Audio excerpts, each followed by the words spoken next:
I still viscerally remember sitting there telling myself, like, what have you done? What have you signed up for? You can't do this. And so I think for me that, like you talk about moments as a very young, because I entered nursing school like at 18, right out of high school, I went right in. I think that was like the start of, okay, am I going to make the decision of, yes, I failed, and so I'm either going to pivot or change, or I'm going to listen to maybe people who are like, yeah, you might not be able to do this, or you aren't kind of meeting those areas that we anticipate. And then choosing to either say, okay, am I going to challenge that? And am I going to continue to try? And am I going to continue to be uncomfortable? And I think a lot of the moments in my life have really settled in on making the decision of discomfort and challenge. And what I have found is that has really what has pushed me, I think, to that next level. I am going to read the bio for Dr. Kendal Bailey, soon to be doctor. Kendal Bailey is a dynamic nursing professional with a rich educational background and extensive experience in both clinical and academic settings. She has held leadership positions in academic and healthcare sectors, designing educational activities that maximize nursing competence. Her roles have focused on utilizing virtual tools to improve educational performance, including 2D and 3D virtual reality VR applications. She works with CIMAX as the Director of Nursing Innovation and Strategy, supporting nursing partners and designing and integrating virtual simulations to enhance nursing competencies and professional development. Her research endeavors have focused on the acceptability and framework integration of VR simulations within nursing. She is passionate about leveraging innovative technologies to enhance the end user's experience and learning outcomes. Welcome to the show. I am your host, Coach Charlene, and I am extremely excited today. I have the one and only Kendal Bailey in the house. I love you. Welcome to the show, Kendal.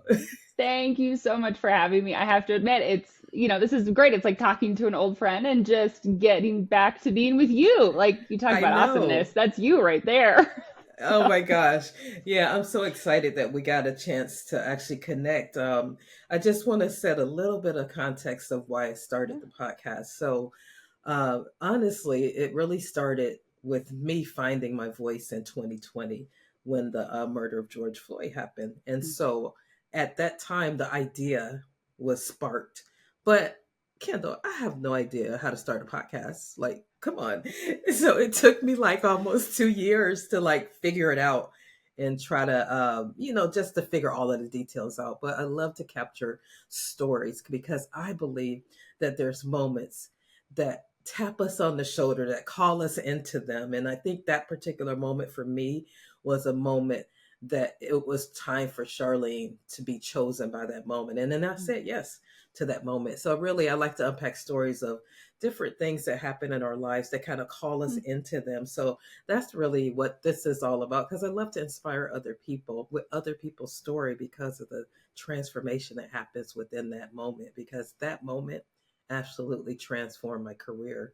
Actually, I've had moments that actually changed the trajectory of my life. So I want to unpack that for you. So before we do that, we are going to find out who is Kendal. Talk to us. Who's Kendal? I have to say, I'm a little bit of a chameleon, as you know, and you've worked with me. I am growing in my career in ways that I never anticipated. So I started my career as a nurse. I was a really good Canadian child, and I was going to go be a kindergarten teacher, the best. Wow. And then a week before I started college, my mom's like, no, you should go to nursing school. And I said, why not? And went to nursing school. So, you talk about moments, like there's so many nurses that have like these big, passionate, impactful moments in their careers, like, a family member in this great situation, or I was, in the hospital system. And I have to admit, I fell into it and followed what other people really saw in me. And I have been so lucky that I have been able to kind of grow this career through nursing and then getting back into education, right? Yeah. The kindergarten teacher in me never Right. left. And I think as you talk about moments in my life, just finding, sometimes for me, it hasn't always felt like a moment or a tap on a shoulder. It sounds like maybe like a, Mack truck kind of came at me. those Mack trucks being like, okay, this is a good thing, maybe not the overwhelming, terrifying thing in my life. And so I've been really lucky that I've been a director of a nursing program. I've worked with students. I've been a director in a hospital system. I've been able to grow my career and get certifications and advance my expertise. And I've worked all over the country. And I think that's really just because, like you said, finding those moments and maybe in those moments not being fearful of them. And I think that's really been a lot of my journey is embracing change and opportunity and um, trusting a lot of really great women and leaders and experts who I've been able to connect with along the way. So, and then of course in that entire journey finding my own little weird unique self I along know. the way. So, Yeah. Well, it's interesting because like I think about when I first started nursing. Well, actually I have to go way back because I joined the military on purpose because I needed some funds for school. yeah, But I was 18 at this time, so I really over the 32 years of nursing, I really grew up and figured out like who I was, and nursing was like the stepping stone that helped me to see who is Charlene really. So I love how we can have a occupation and we can also have a vocation. yeah, And so that's what's so rewarding about it. So I met you. I like to talk about when I met you. I yeah. met you when we were both at Southside, and I remember you came onto the team, and you were so positive and amazing, and all of those adjectives that I was like, this girl is pretty cool. She's pretty cool. But you were such a woman of excellence. In addition to that, the compassion shined through, and you were NICU, so you know how Of we do course, that. it's the baby thing. You It's a can't not baby like thing. people who take care of babies. It's just like it's a Exactly. thing. Exactly. So I would love for you to tell us any moments that you would like to Hmm. share that really spoke to your heart, whether it made you change the trajectory of your life Yeah. or change you as a person. So unpack a few moments for us. I love that. And I have to admit, I always like to preface, um, I am not like I love how you say like excellence and all those things. And I have to admit, like I have full imposter syndrome and I have that full perspective of like I wasn't like the A plus top of the class nursing student. Like I struggled through and I failed and I struggled. I remember to this day crying one day after failing a class, my first anatomy class, and being like, I'm never gonna be a nurse. And I think those moments, right? Like I still viscerally Yeah. remember sitting there telling myself, like, what have you done? What have you signed up for? You can't do this. And so I think for me that, like you talk about moments as a very young, because I entered nursing school like at 18, Oh right out wow. of high school, I went right in. I think that was like the start of, okay, am I going to make the decision of, yes, I failed, and so I'm either going to pivot or change, or I'm going to listen to maybe people who are like, yeah, you might not be able to do this, or you aren't kind of meeting those areas that we anticipate. And then choosing to either say, okay, am I going to challenge that?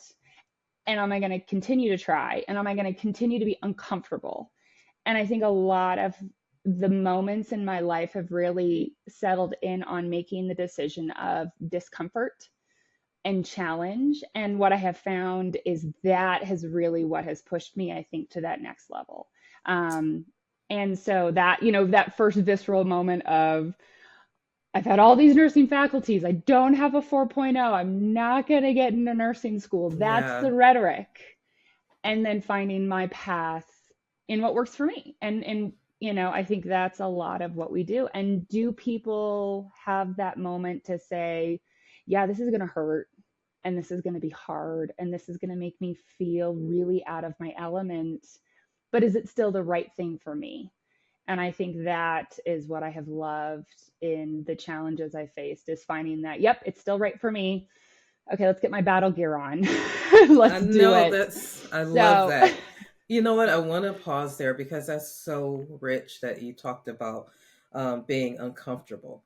Because I think a lot of people stay stuck because of yeah. comfort and they don't want to feel the pain. They don't want to feel the uncertainty and all of that. So, if there's any people out there right now, Kendall, that's stuck, they're stuck. They're kind of waking up, going through the motions, Yeah. going to work, coming back home, going to bed, that whole rat Yeah. race type of things, but they don't want to get uncomfortable. Any ideas that you can say for those folks that's stuck out there? Oh, completely. I think the first one is if it were the right thing and it was the thing that you wanted, right? It's never going to be easy. Like there can't be the understanding of like I want to get there and I want to do these things and I want to reach that goal. Or I want to be that type of person without assuming that it's going to take work. Whether that's I need more knowledge, so I need to go back to school, or I need to get this experience, or I need to have these behaviors.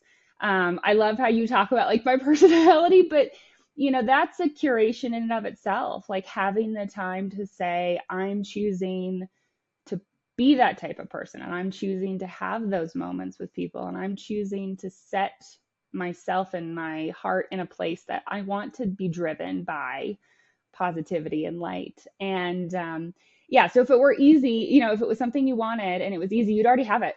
So it's probably not easy. Exactly. So you're going to have to go and do something for it. Because if it was easy, you'd have it already and you'd just be done. So it's going to be a goal. So you have to work Yeah. towards that. And I think the other thing is too, as surrounding yourself with people who can celebrate you and Yes. see, your drive. And that moment of me crying in the car, my now husband sat there with me and was like, it's okay, let's go get ice cream. So Yes. finding the people who can like be that cheerleader, and which is what I love in my career now, because I feel like I get to be other people's cheerleaders. I get to help get them maybe over to that finish line, like you. Like, how Yeah. can I get you there? Because that fills me. And so you've got to find people in your life who are going to do that for you. And you have to celebrate yourself, and other people have to celebrate you, and be Yes. in places where you are recognized and loved. And I think that is such a secret sauce for both businesses and individuals, that we forget there has to be a moment of like celebration and love and encouragement Yeah, as you meet those absolutely. milestones. Absolutely. And I love that. I love that because you said your answer is to look, it's going to be hard. Nobody Yeah. promised you it was going to be easy. No, So no. lean into it, lean into Yeah. the discomfort, embrace Yeah. it, and find out what those little jewels are in there. Every time I feel myself get comfortable, I know something's wrong. Yeah. And so I get this like unrest within me when I'm too comfortable. And that's like literally why I early retired, because I was like, Charlene, you can just keep coasting if you want to. Yeah. But then something within you that knows that you should be doing more kind of pushes you to do a little bit more. So thank you so much for helping someone out there, because I was talking to someone the other day and my heart was just so heavy for this person. They're in the nursing profession, they're exhausted. They Mm. hate going to work, but they're still going because of the financial Yeah. part. They got to take care of their family. And so, but I just think it's such a disservice for yourself when you don't really do the work and get beyond the fear of trying something new. Kind of like what you were talking about. It's going to be hard. It's going to be challenging, but I mean, on the other side of that is going to be such beauty there waiting for you, and you were waiting to do that. I was talking to Shola really quick. He had told me to do a podcast like a long time ago. Oh.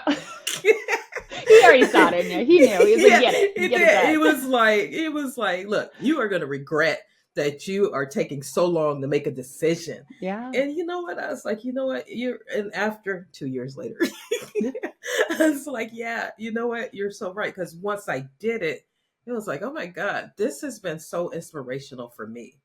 I thought I was doing it to inspire other people, but it has Yeah. been pouring into me because I get to interview people like you and other change agents and trailblazers that are just out there just slaying it. You don't have it all together, but you're slaying it, and you're demonstrating that. So I totally appreciate that. So Kendall, tell me some highlights of your career. Oh, gosh.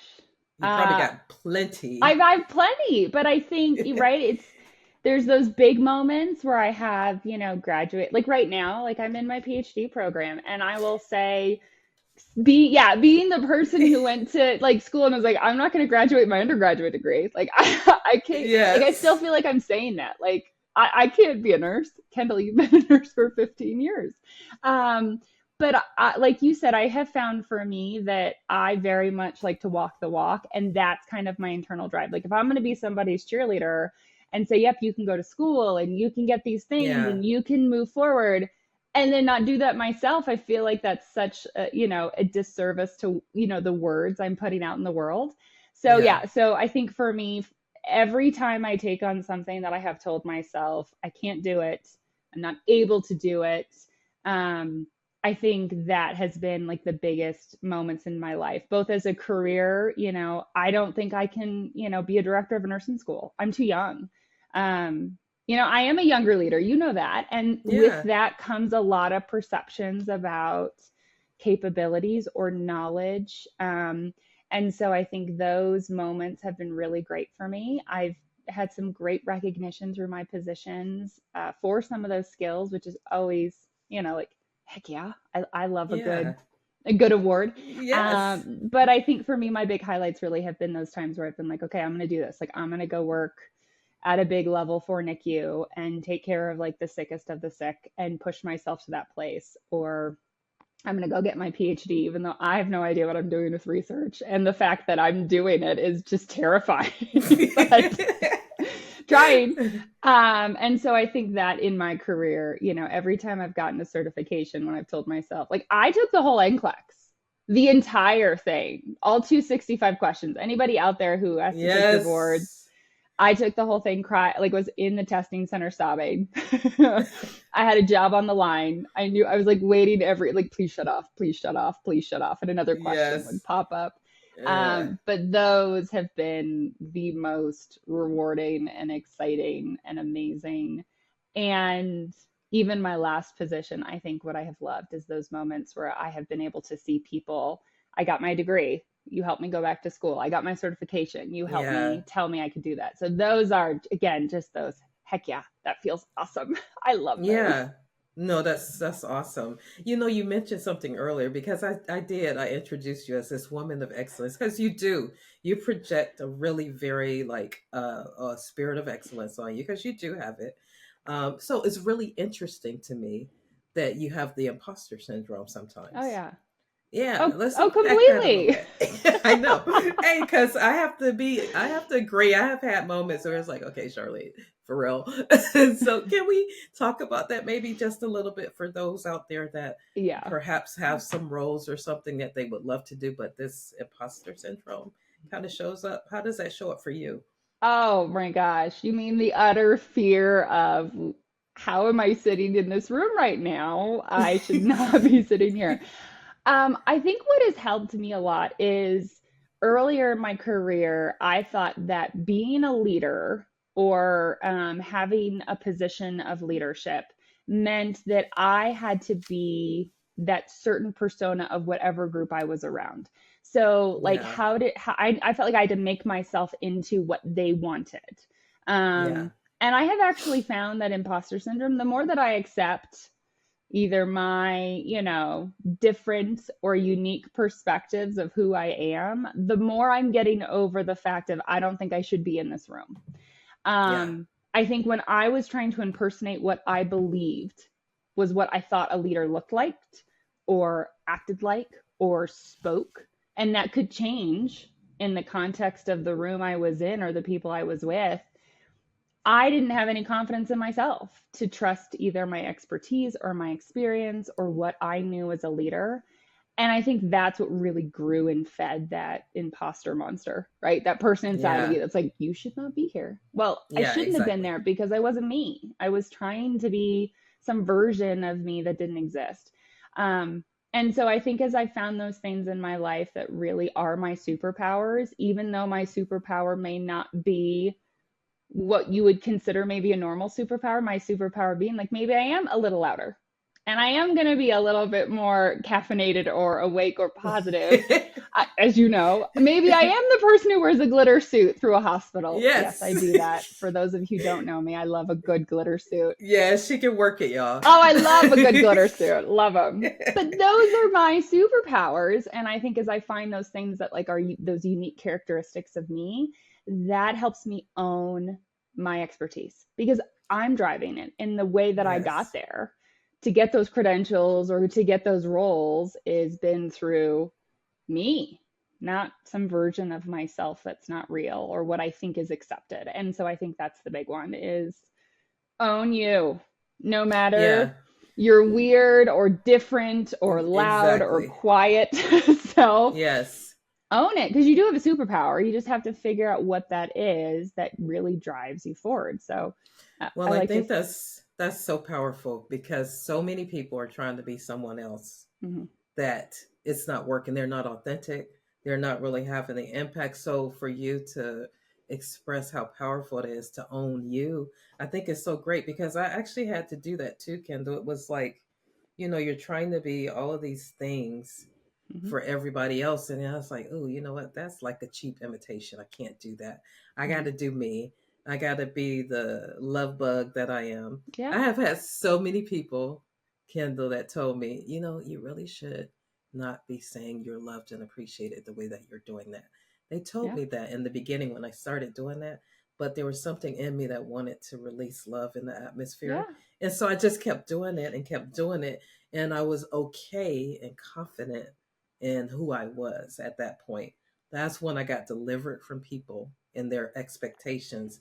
And I began to start just doing me and what was being impactful in my life. So thank you for sharing that. I think that's so many golden nuggets that you shared there. So thank you so much for that. So Kendall, let me talk to you about I we were at SSC together okay, and you were like totally into the virtual reality yeah, space. So, can you talk to us a little bit about that with nursing and virtual yeah. reality? I just think that's so awesome that this is a thing. Well, I love so my new job now is I'm the director of nursing innovation and strategy for CIMAX, and so it is an immersive virtual reality simulation company. So it drives a lot of my passions in education and training, nurses or soon to be nurses to be like their superpower, superhuman selves, and take better care of our patients and our communities. But what I think is the coolest part of it is just where we're going with technology in its engagement and realism and support system. I love all my nurses out there, but we don't have like this like huge influx of nurses coming. We just don't. Like they're Yeah, just not seriously. they're not coming to save the day. And so what I love about it is some of these new technologies that really can make it better for us to be nurses, right? Like, how do we get back to what we love about practice? And that's caring for patients. That's not documenting. And, for any documentation system out there, you're great. We love you. We need you. But it's probably not my favorite part of being a nurse. You're right. But so that's what I love with my role now is really finding ways to use technology to enhance or supplement, not replace, and finding ways to make technology our own in a very strong profession. And so that's what I like there is there are new ways that we should have nurses building and developing products and technologies that we will use every single day that make our careers better. And we see it and we know how to do it and we're invested in it and we have an awesome voice. And so my new role now is really looking at some of those and what does that look like in immersive environments and how does that shape training and development and finding a better way to love learning because I feel like that has been lost so much in a profession that is centered in the lifelong learning. So I'm out there to promote the passion for learning again that we all of us may have lost a little bit as we've prepped for tests and have taken a Yes. million online training modules. So Yes. Amen to that. Well, so that's pretty so exciting though. So can you kind of unpack that a little bit more? I saw what you were. I think you guys did the virtual reality. I can't remember exactly what it was, but I thought it was so fascinating because my son, he's like a virtual reality person. yeah. But what types of things are we able to do with virtual reality? Like, can I, like, for instance, one of my passions is to talk about health equity. So, is there a way to use virtual reality, like perhaps to create scenarios? Mm-hmm. Like, oh, that is so awesome. Yeah, we actually we're working with a academic center right now that's building cases that look at like, do you recognize microaggressions? Do you understand what certain bias looks like and explore what your biases may be, whether you have spent the time to reflect and understand them or you haven't. And that's why I think I love it. It's a way to really create environments that are still safe for learners as long as that's Yeah. built well, right? You know, with a Right. higher level of realism, there is always a Yeah. concern for a higher level of like the psychological safety of a learner. But how then can we create scenarios that support what I like to call the soft skills, but I don't really always like the term soft skills because I think really those are the hard skills of like Yeah, communication they are. and Yeah. education and patient engagement, understanding the differences of us as humans and like loving and owning that uniqueness of each one of us. And that's done through learning and changing your frame of mind and being exposed to a variety of new situations. And like like we keep saying, things that might be uncomfortable, Yeah. but having those discussions. And so that's where I think it's really cool is finding simulations that can let's bring this team together and let's really look at our communication strategies. Let's bring people together and let's talk about the differences of people and how do you engage with the differences of people. And let's talk about inclusion and how do you understand what you know is your bias and what might be those biases with the people around you. So that's where I Wow. think, you know, immersive virtual reality is really cool because you just have this unlimited platform to build and create. You know, workplace violence is a really big Yes. issue in healthcare right now. Yes. And how do we prepare healthcare providers to take care of themselves and feel safe going to work? And so, building simulations like that can help healthcare providers own what skills and strategies they can own to keep themselves safe. Like, I think that's a very impactful learning process that I love that we're getting to go into because that's what's needed right now. So that Yeah. way we, you know, we can have a lifelong nursing career. And I don't feel like you spoke about your friend who was burnt out and struggling. And a lot of that comes from that human interaction that sometimes isn't the most positive and finding Right. ways to work through that resiliency and build resiliency. Yeah, you know what I think is really awesome about this is to have you, like as a nurse, knowing what nursing is all about, to actually be at the design forefront. Because I think, I mean, it's really sometimes you see programs and nurses don't really have a voice in it. Yeah. So to have you at the cutting edge of it is pretty amazing. So I'm excited about there. Has there been any barriers you see? Because I think a lot of the nursing profession is kind of older, not necessarily technologically inclined. So, has there As been we any all still, barriers? you mean as we all still like hate calling the help desk because the computer just never works? No, Yes. I will say it's interesting. And what I've seen in some of the research I've done, as well as some of the literature I've read out there, is it's not necessarily the generational gap. It's not. Okay. It's actually more of how do we set learners up for success? And so I Okay. think the barrier I do find is that connotation of, well, we have this certain generation, they may not be apt to that, or we have this certain generation and they're going to be more apt to that. And I think when you have that lens, you're missing what that person needs to be successful in that case or that Yes. simulation or that scenario, right? Like if I assume they can do well with it, I don't allow them the time to adjust and I've given them a disservice because they might need more support. Or if it's an Yes. older generation or a different generation and I give them a lot of support and they may not need it. Like I have seen Right. many people who just get in and like run and I'm like, you're better at it than I am and you just got in. That's awesome.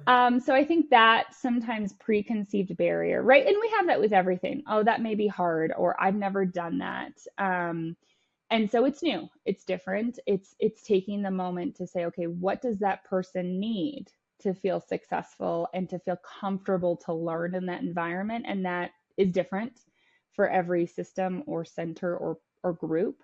But that needs to be kind of the meaningful investment so that way they can just Yes. get in and learn and not be worried about, I don't know what's going to happen in here, or this is so real, I don't know how to get out of it, or I don't know how to use it, so I'm not learning. Yeah. But I think there's a lot of preconceived with technology and nurses.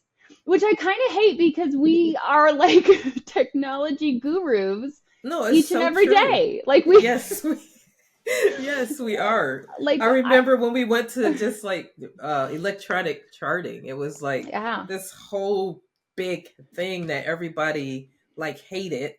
And then when we got rid of, I mean, when we had a downtime, everybody's like, "Oh my gosh, bring the computer back," seeing the benefits of really yeah, having it. So it's pretty amazing. Well, this is really fascinating because I meet so many different nurses that are doing so many different things. There's so many opportunities out there yeah. for nurses, right? So I would love for you to always ask my guests.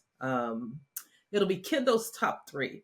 Oh, okay. Oh gosh. Yes. Now I got to narrow it down. And you know I can talk forever. No, but you don't have to just do as many as you want. But I like to Okay. like get some wisdom gems out there for the audience. But before we do that, is there anything else you would like to share with our audience to let them know more of what you're doing? I just for me for I'm doing first off just have a perspective of learning. Go into like every situation ready to learn. Because I think if you come in from that frame of mind, no matter your level of expertise and no matter like where you're at, you can really grow into like this superhuman of a person because you're just so ready to absorb new and different and be flexible. So anybody out there, I think no matter what you do, the giant education person in me is like, just be ready to learn and be okay with Yeah. learning. So that's, I think, as you talk about like my three takeaways, just be ready for it and be okay with it and know that you have to learn. And if you ever get to the place where you feel like you don't, you need a new job. Like go get a new job Yes. because Yes. you need to just be ready to learn because it's so cool. Like all like you, like I have learned so much from you and so many things about resiliency and managing burnout and taking care of myself and loving myself. And it's skills like that if you're just open to learning. And so I think just be ready for it. Be ready to learn. Be ready to Well, take it in because yeah, that's well, I cool. love that. I like how you said if you're not, you should look for something You else. should. Don't get frustrated. Be okay Yes. with moving somewhere else Yes. if you're not ready to embrace this, whatever it is that you're doing and Yeah. for the learning. I love that. Okay, good. That's a great one. So that's my first, I guess, so I guess That's your that's first kind of one? my first one out there, right? Yeah. So I think learning, I think the second one is finding people in your life that can be truly honest and open with you, but not make the decisions for you. And that might not be like I have an incredibly amazing support system, but I know sometimes when you have people who are really loved and invested in you, they may give you Hmm. their opinions on the decisions you're going to make in your life because they want to protect you or they're worried you're going to be hurt and they don't want to see you in pain. Right. So Right. find those people in your life that really can support you and give you feedback and help guide you. Find a great mentor. Find people who are going to challenge you and push you. Because again, if you don't have your own little cheerleading squad, and I'm happy to be anybody's cheerleader. I know you are, Charlene, happy to be anybody's cheerleader. So Yes. find your cheerleader. Find somebody who's going to push you and question you and give you feedback and love you for who you are. Because I think without those things, I think as I've grown my own confidence, right? Confidence, you just don't have Yeah. it. It's something you develop. It's a skill over time. If you don't have those people that can help you build that, you're never going to be able to get out of the place of fear. So you've got to find your confidence when people say, nope, you can't do that. And nope, you're going to crash and burn. Or no, you don't have the skills. You've got to have somebody in your corner. So find your corner person. Find that really good person who backs you up each and every day. Because I I think really, that's huge.